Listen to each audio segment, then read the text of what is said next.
Hello, everyone, and welcome back to another video brought to you by SeniorCatWellness.com. In today's material, we'll spend just a few minutes talking about cats and dogs. Not if it's raining cats and dogs, but if cats and dogs can effectively communicate with each other. While cats and dogs often have very different personalities and even have different body movements, they are very much alike in many, many ways. This includes somewhat of a shared language. As we kick things off today, let's do so with our topic overview. Dogs and cats can communicate with each other, but not verbally. They show their moods and intentions through body language. This allows each animal to know if the other feels aggressive, friendly, playful, or accepting of company. This doesn't allow for detailed conversations, but it provides a basic understanding. Because cats and dogs rely heavily on body language, this can allow some core understandings to be properly communicated. However, this can also allow for many mix ups, and these mix ups can cause some rather high tension at times. However, cats and dogs can learn to coexist in harmony and even become the very best of friends.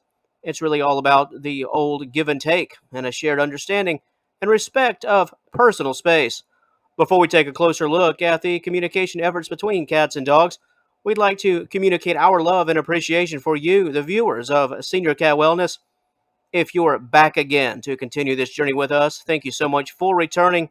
If this is your first video, welcome aboard. Pull up a chair and relax. You are family here. Videos are nothing without an audience, and we've got one of the best here at Senior Cat Wellness.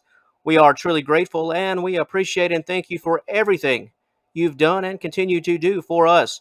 We hope you enjoyed today's content, and we look forward to seeing you down the road in future videos. Now, cats and dogs, let's talk about how they talk to each other. Let's go.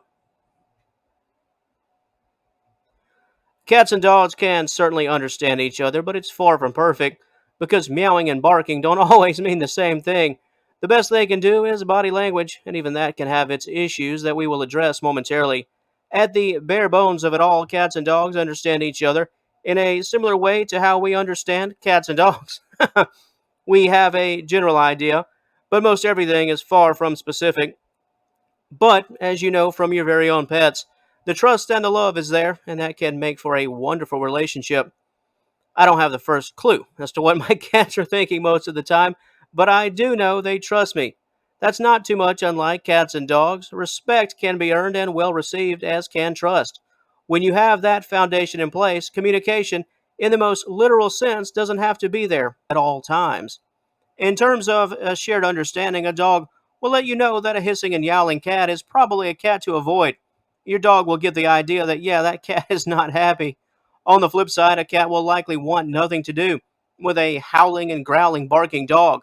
So, for every mystery where communication does break down, there are some basic cues that are easy to recognize. Cats and dogs can most always recognize anger and contentment in each other. This makes for a good baseline. It's essentially the baseline where common acceptance and respect are born. Cats and dogs are not born enemies, so not only can they become friends, they can become best friends, especially certain breeds.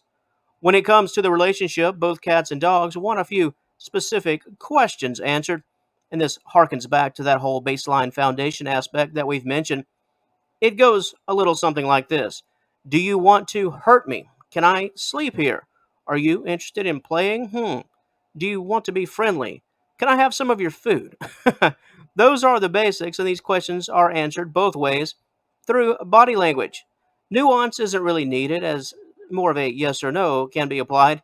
As long as both animals get it, that is enough. And of course, cats and dogs are more than capable of learning and understanding, coexisting, and the simple passing of time can only enhance certain aspects of the relationship. Your cat will grow to understand the dog and develop a routine. Same for the dog understanding the cat. It'll just become old hat after a while, or old cat, I guess I should say. The learning period will eventually somewhat come to an end because both the cat and the dog will just know. They'll have each other figured out to the point where peaceful coexistence can happen and a friendship and a bond can form. For example, your cat will jump on the sofa and he'll sleep next to the dog. Not because some major cue has been given, but because you know what? It's just what we do. It's just how we get down. It's what we know. It's what we love. For this reason, it doesn't really matter if your dog or cat understands the nuance in the request or can offer nuance in its response, the animal gets the idea, and that is more than enough for their needs. Additionally, while new aspects of learning could slow a bit, a concrete understanding of body language will increase. Mannerisms become critical, and the basic ins and outs of each day will be easier to understand based on body language from past history, perhaps even years and years of past history. For example, if your cat were to hiss at the dog, after some 5 years, let's say, of being together, your dog won't be shocked as to what that means. Your dog will just understand the cue and move right along. While body language can help to establish a positive bond, body language can also cross the wires and usher in some conflict from time to time. Misinterpretation can come at a price, depending on the situation and the personalities involved. Let's first take a look at several physical cues that can draw conflict at times, followed by a few cues that can act as a measure of common understanding. First up is the arched back. In a cat, this could be the sign that the cat is afraid or wants to play. In a dog, this could indicate potential pain. What about the closed mouth? That means a cat is relaxed. In a dog, this could indicate some level of tension or stress. Next up, the wagging tail. This could mean that the cat is highly annoyed or angry. In a dog, well, we all know that wagging tail is the ultimate sign of happiness. What about baring teeth? The cat could be aggressive or threatened or threatening. In a dog, the baring of teeth, unless we're talking about Cujo, it's typically the sign of a friendly dog and happiness that sort of coincides with that wagging tail. Next up is the upwards tail, the non-wagging tail. In a cat, this is sort of like what a wagging tail is for a dog. In a dog, unfortunately, this could indicate possible illness.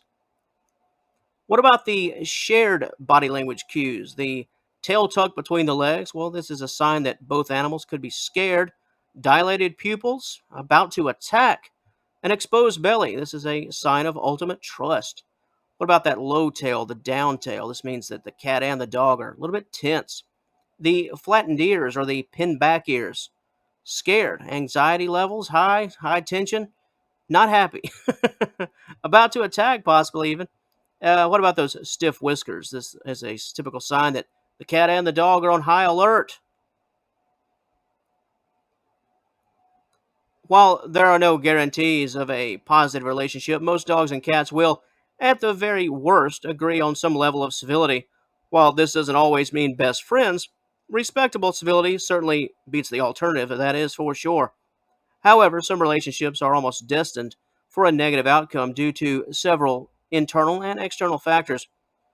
First up is age. Some dogs have little patience. The older they get, a loving cat could find itself on the wrong end of a dog who is simply not interested at this stage in life. Next up is unfortunately illness. Illness can serve as the ultimate curveball in some respects.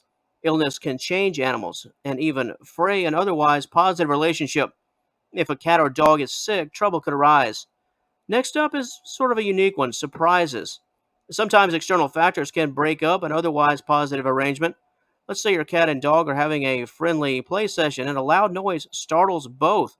Well, the response could be agitation and attack.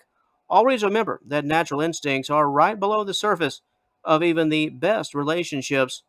And finally, we have stress. Both cats and dogs are largely creatures of habit. If one animal is stressed, for whatever the reason, this can fracture that relationship for a short period of time, potentially leading to very short tempers and hostility. Before we close things out today, let's talk about some rather cute body language, the nose touch. There are a few reasons why this occurs, and all of them are friendly gestures.